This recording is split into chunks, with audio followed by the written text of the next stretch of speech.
पप्पांना कशाला खरं सांगायचंय? त्यांना सगळं खरं माहितीये. ते खरं लपवतायत.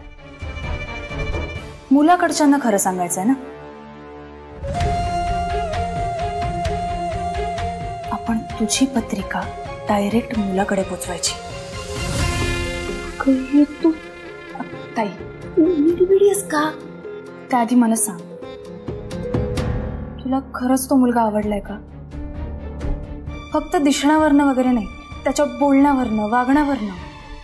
तुला जेन्युइनली वाटतंय का तू त्याच्यासोबत तुझी लाईफ स्पेंड करू शकतेस? अगं असं कसं सांगू? गाठीपिटी झालं तरच ओळख होईल ना. पण मला सुरुवात खोट्याने नाही करायची. मग खरं सांगायचं पक्क कर.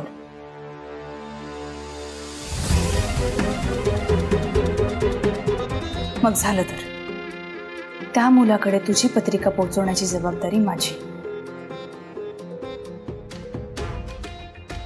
दे पत्रिका दे. ते काय दे? पत्रिका पप्पांच्या खोलीत आहेत, त्यांच्या लॉकरमध्ये असतील. गप्पू. ठीक आहे. ठीक आहे. काय ठीक आहे? काय कसं करणार? तुला माझी सर्विस अजून माहित नाही. किसी को कानो कान खबर भी नहीं होगी आणि पत्रिका मुलाकडे पोहोचलेली असेल. डोंट वरी. पुन्हा ऐक तू माझं. पप्पांना कळलं ना तू अगं. जेवली नाही तू? लाव की जोर.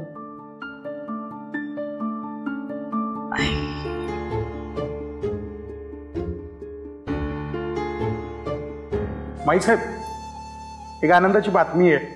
ते आपले क्रीडा मंत्री नाहीत का आबासाहेब धायगुडे, ते स्वतः कार्यक्रमाला आपल्या उपस्थित राहणार आहेत.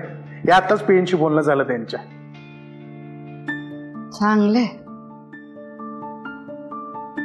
जालिंदर, दिवसभरात एक तरी बरी बातमी ऐकायला मिळाली.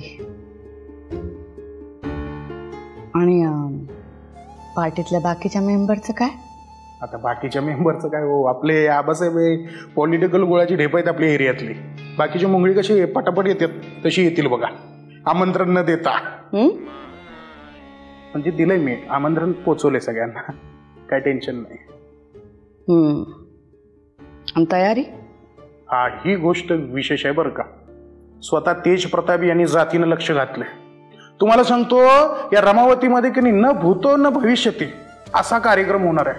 तुफान गर्दी होणार आहे. हा, आणि यातून आपल्याला जे साधायचं आहे ते करेक्ट साधलं जाणार आहे.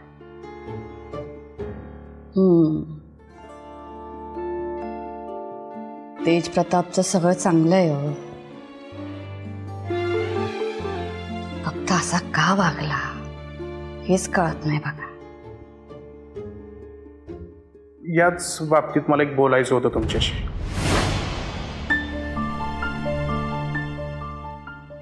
जातो.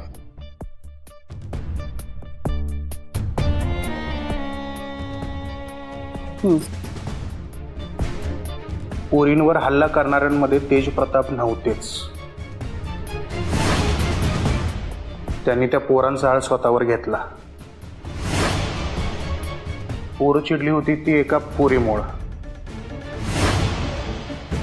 म्हणजे एकूण हे प्रकरण कुठं सुरू झालं माहितीये का?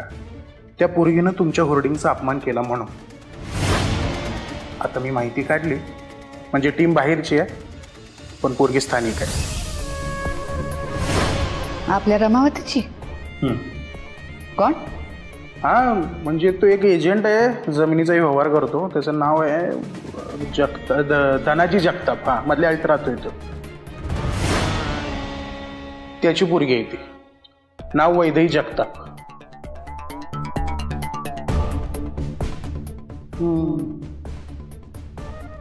चांगलं. त्या पोरीचं नाव पक्क ध्यानात ठेवते आता. या. हो.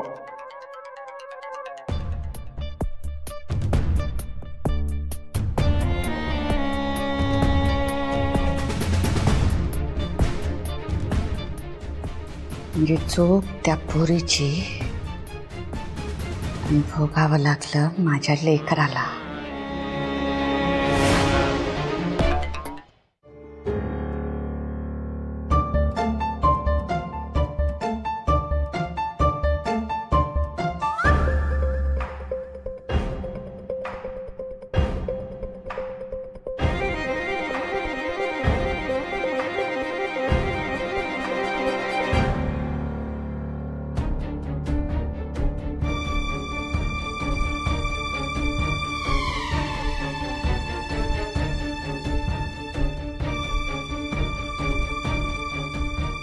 आली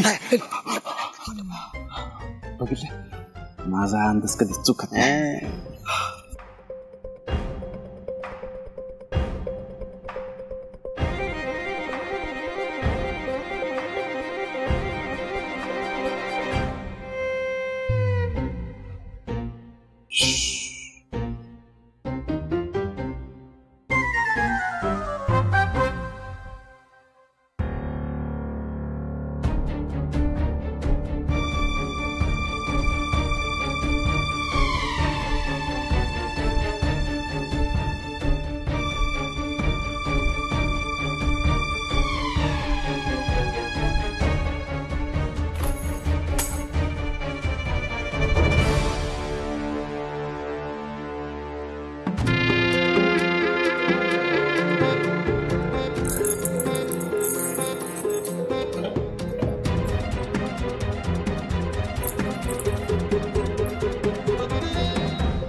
त्याच्यात घर त्याच, खोली त्याची, तरी पण स्वतःच्याच घरात चोरासारखा असेल.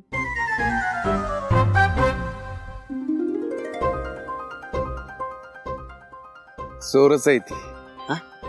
काळीच चोरले तिने माझं.